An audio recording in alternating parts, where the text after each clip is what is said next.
बिस्मिल्लाहिर्रहमानिर्रहीम। अस्सलाम वालेकुम। हम अपने YouTube channel voice of overseas में आपको खुशामदीद कहते हैं। आज की मालूमात सबसे पहले तमाम दोस्तों को एडवांस रमज़ान मुबारक।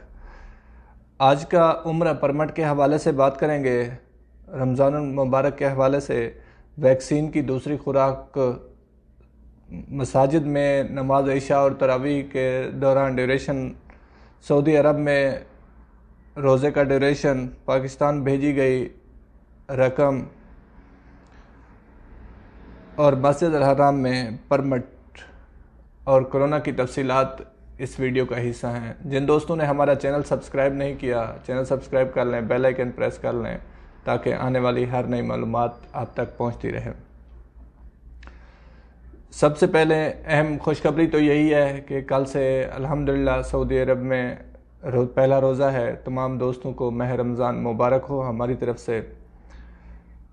सबसे पहले उम्रा परमिट के हवाले से बात करते हैं। जो उम्रा करने जाएंगे रमज़ान शरीफ में, वो सिर्फ वही लोग जा सकते हैं जिन्होंने वैक्सीन लगाई होगी, पहली खुराक जिन्होंने लगवाई हुई है और उसको लगवाए हुए 14 दिन कंप्लीट हो चुके हों, तो वो उम्रा पे जा सकते हैं और अपना वर्क परमिट ले सकते हैं। वर्क परमिट लेने के लिए किसी की हेल्प की ज़रूरत नहीं है आपको। आप ख़ुद अपने तवक्कलना से भी अब परमिट जारी हो रहे हैं और इतमरना से भी इजीली आप अपना परमिट ले सकते हैं। कोई इशू नहीं है। अभी डेट शो हो रही हैं, आप ले सकते हैं। ये डेट इस तरह शो होंगी, पहले अशरे का पहले डेट दे देंगे, दूसरे अशरे की उसके नज़दीक फिर डेट देंगे। तो इसी तरह आपको रमज़ानुल मुबारक में उम्रा की सादत आप हासिल कर सकते हैं, बशर्ते आप वैक्सीन लगवा लें। अभी तक भी अगर आपने वैक्सीन नहीं लगवाई तो आप वैक्सीन लगवा लें, तो इंशाअल्लाह आखिरी अशरे में आप सादत हासिल कर सकेंगे उम्रे की। वैक्सीन जिन्होंने पहली खुराक लगवाई थी उनको टाइम मिला था 3 माह के बाद दूसरी खुराक का, लेकिन वो डेटें मनसूख कर दी गई हैं। सऊदी गवर्नमेंट की तरफ से कहना है कि पहली खुराक ही अभी जब तक कंप्लीट नहीं होगी तब तक दूसरी खुराक की डेट नहीं दी जा सकती। एक सवाल में पूछा गया था कि वैक्सीन लगवाने के बाद कितना टाइम तक इस कोरोना वायरस से बचा जा सकता है, तो उन्होंने इस जवाब में बताया गया था कि कुछ माह, यानी आपकी सेफ्टी हो जाती है, आप कोरोना वायरस से बच सकते हैं पहली खुराक लगवाने से। तमाम मसाजिद में नमाज इशा और तरावी का वक्त मुकर्रर कर दिया गया है, जिसका ड्यूरेशन तमाम सऊदी अरब में आधे घंटे का है। 30 मिनट का ड्यूरेशन दिया गया है, जिसमें आपने इशा की नमाज से लेकर और तरावी पढ़ने तक का है। इसी आधे घंटे में आप तरावी भी पढ़ेंगे और नमाज इशा पढ़ के आप मस्जिद क्लोज़ कर दी जाएंगी। सऊदी अरब में फ़र्स्ट रोज़े से लेकर आखिरी रोज़े तक, पहले रोज़े से 13 घंटे से लेकर 16 घंटे का ड्यूरेशन रहेगा। लास्ट 16 घंटे तक ये रोज़ा डे का मतलब आपका रोज़ा जाएगा।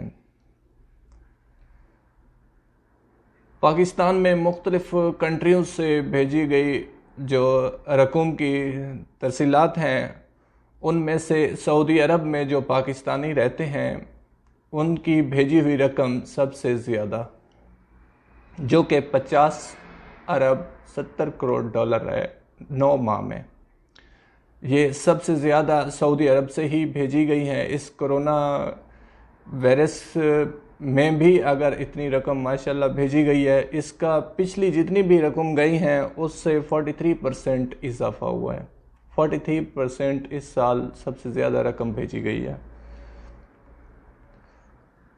मस्जिद अल हराम में सवाल किया गया है कि रात गुजारने के लिए वहाँ पे क्या मुख्तलिफ परमिट हासिल कर सकते हैं आप, टोटल नाइट का या दिन में 5 नमाज़ों का एक ही टाइम में परमिट हासिल किया जा सकता है। तो उसमें यह है कि एक टाइम में आप एक ही परमिट जारी करा सकते हैं। वो परमिट जब आपका यूज़ हो जाए तो उसके बाद आप परमिट दूसरा जारी करवा सकते हैं। چلتے ہیں کرونا کی تفصیلات کی طرف۔ آج کرونا کیسز 842 ہوئے ہیں، ریکور 706 ہیں، اموات 11 ہیں، اللہ تعالیٰ ان کی مغفرت فرمائے، اور جو کریٹیکل کنڈیشن ہے وہ 950 ہیں۔ الریاض میں 365 کیسز، مکہ مکرمہ میں 150، شرکیہ میں 147، اسیر میں 34، حائل میں 32، مدینہ منورہ میں 27، تبوک میں 23، اور یہ اسی طرح آپ ملاحظہ کر رہے ہیں۔ فلائٹس کے حوالے سے بتاتا چلوں، جیسا کہ آج کی معلومات میں بھی یہ سامنے واضح آیا ہے کہ کافی اسٹیبل ہو رہے ہیں جو کیسز ہیں، اور انشاءاللہ بتایا گیا ہے کہ مزید اگر آپ اپنی پابندیوں پہ عمل کریں گے، جو کرونا کی ہدایت جاری کی گئی ہیں ان پہ پابندیوں پہ عمل کریں گے تو انشاءاللہ اس فلائٹس کی ڈیٹ آگے نہیں جائے گی، اور 17 مئی کو 5 شوال کو انشاءاللہ فلائٹس اوپن ہو جائیں گی۔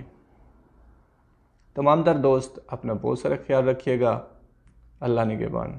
السلام علیکم۔